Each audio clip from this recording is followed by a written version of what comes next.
questa bellissima manifestazione che è stata fortemente voluta dall'Osservatorio per la prevenzione della dispersione scolastica numero 9 di Catania ha coinvolto e intende coinvolgere nel futuro sempre più il territorio.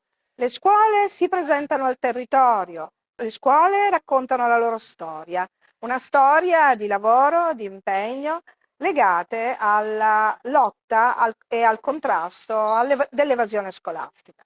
Una scuola interessante, una scuola coinvolgente, una scuola che approfondisce la didattica attraverso le arti è una scuola vincente, ma non basta.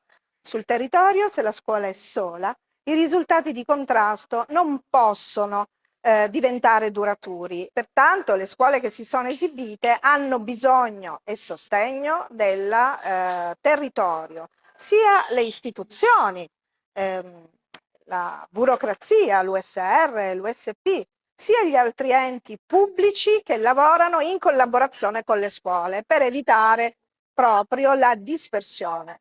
Importantissimo è il sistema formativo integrato che sostiene attraverso il volontariato, attraverso il terzo settore, e molti rappresentanti sono stati qui con noi, come pure le forze dell'ordine.